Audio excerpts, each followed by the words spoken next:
কি খবৰ সকলোৰে আশা কৰিছোঁ সকলো ভালেই আছে। আজি আকৌ এটা অন্যটি মিনি ব্লগলৈ আপোনালোক সকলোকে স্বাগতম জনালোঁ। আজি গ্ৰন্থমেলাৰ অন্তিমটো দিন, গতিকে সকলোকে কলিয়াবৰত অনুষ্ঠিত হৈ থকা প্ৰথম গ্ৰন্থমেলালৈ আমন্ত্ৰণ জনালোঁ। প্ৰজন্মৰ উদ্যোগত আৰু কলিয়াবৰবাসীৰ সহযোগিতাত এই গ্ৰন্থমেলাখন পোনপ্ৰথমবাৰৰ বাবে অনুষ্ঠিত কৰা হৈছে। গতিকে আপোনালোকো আহিব,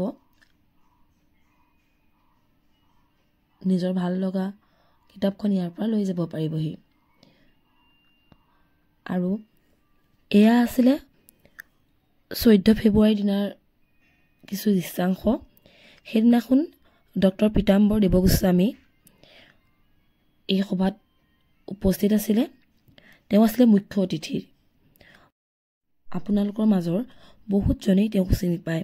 তেওঁ হৈছে আউনীআটী বিশ্ববিদ্যালয়ৰ আচাৰ্য আৰু এই গ্ৰন্থমেলাত তেওঁক এখন্তেকৰ বাবে লগ পাই সঁচাই মই নথৈ আনন্দিত হ'লোঁ। এয়া চাওকচোন, গ্ৰন্থমেলাৰ কিছু দৃশ্যাংশ আপোনালোকৰ সন্মুখত দাঙি ধৰিলোঁ। গতিকে প্ৰতি বছৰে যাতে এনেদৰে কলিয়াবৰবাসীয়ে এই গ্ৰন্থমেলা অনুষ্ঠিত কৰিব পাৰে তাকে আশা কৰিলোঁ। আৰু আজি শেষৰটো দিন, আজি 16 ফেব্ৰুৱাৰী। মই ভিডিঅ'টো আপলোড কৰা দেৰি হৈছে, হ'লেও আপোনালোকক এই গ্ৰন্থমেলাত লগ পাম বুলি আশা থাকিলে। এয়া পীতাম্বৰ ছাৰক মণিমাধৱদেৱে আদৰি আনিছে, লগতে তেওঁক কলিয়াবৰবাসীয়ে সহায় সহযোগিতা আগবঢ়াইছে। চাওকচোন কি ধুনীয়া এটা পৰিৱেশ গঢ় লৈ উঠিছে। গতিকে আপোনালোকো আহিব। আজি যিহেতু এই গ্ৰন্থমেলাৰ অন্তিম দিন, এয়া মোৰ ভিডিঅ', আৰু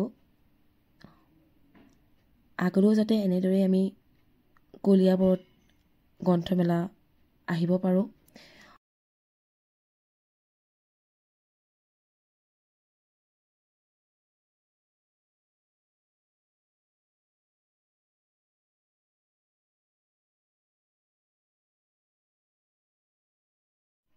গ্ৰন্থমেলাই নামানে কোনো বয়সৰ সীমা, গতিকে ইয়াত সৰু ডাঙৰ সকলো আহিছে এই গ্ৰন্থৰ সুবাস ল'বলৈ। গতিকে আপোনালোকো আহিব বুলি আশা থাকিলে। চাওকচোন, মই কিছু কিতাপৰ দৃশ্যাংশ দাঙি ধৰিবলৈ চেষ্টা কৰিলোঁ।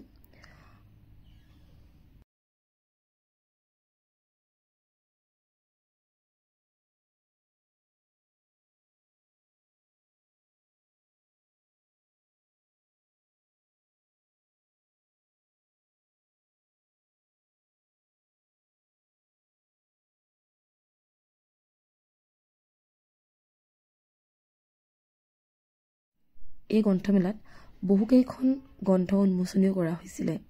তাৰো কিছু অংশ ৰাখিবলৈ চেষ্টা কৰিলোঁ।